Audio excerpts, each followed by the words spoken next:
Hello everyone, welcome back to the channel. Today we are going to be talking about the One Big Beautiful Bill, which the Republicans and Donald Trump passed this last week. Trump signed it on July 4th, and are going to be talking about its implications for the future elections in America, the 2026 midterms, and the 2028 presidential election. So on the screen is a poll for the One Big Beautiful Bill, and as you can see, almost 2/3 of Americans view it as unfavorable. And most of Democrats view it as unfavorable. A great chunk of independents, 71%, and more than a third of Republicans view this as unfavorable. 27% of MAGA supporters do not like this bill, and 66% non-MAGA supporters do not like this bill. So that just gives you a peek at what people think of the beautiful bill so far. And the more people get to know about this bill, the more they view it unfavorably. So if Democrats can get it right with their messaging and get the message out that this bill contains some unpopular things, then even more people will view this as unfavorable. And when we look at the One Big Beautiful Bill, the Republicans have done something that some could say is very smart.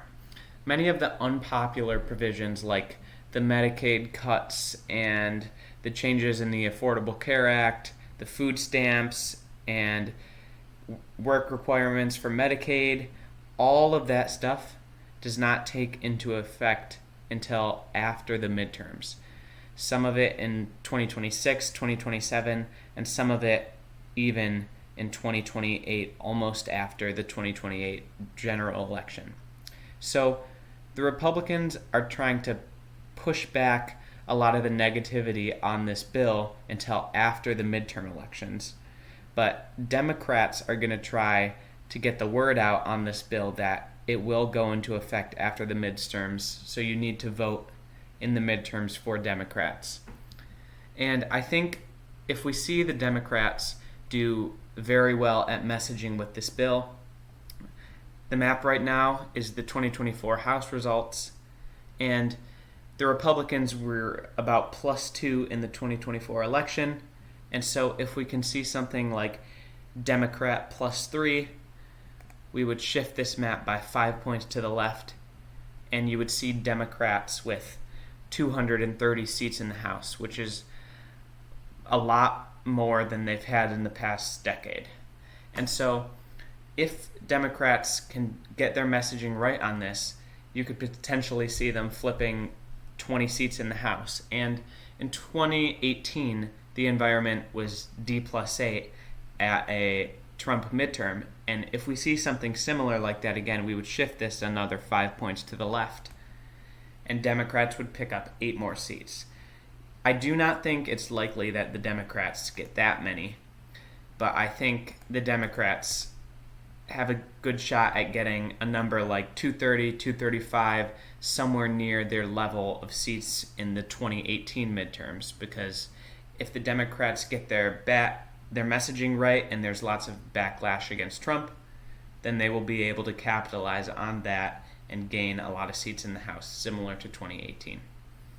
And so if we go to the presidential election, which most/all of this stuff in the Big Beautiful Bill will be in effect by then, some very late in the cycle like October or January, and some stuff may not be able to go into effect until 29 or 2030.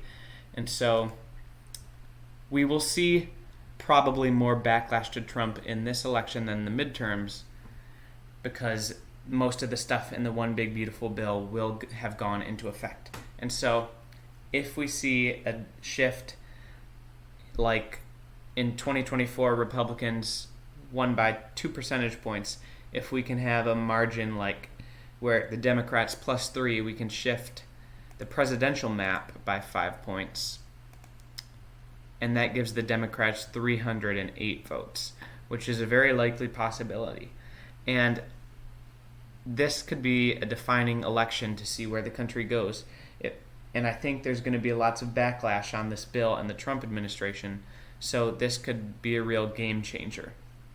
And if this bill is really, really unpopular and we see this map shifting by another 5 points, this is basically a Democratic landslide, but I do not think that is likely. So I think the One Big Beautiful Bill is something the Democrats need to start talking about a lot, because it's very unpopular and it can lead to the Democrats winning in future elections and the Republicans losing. So thanks for watching today's video. I would love to hear your thoughts. Please comment and don't forget to like and subscribe.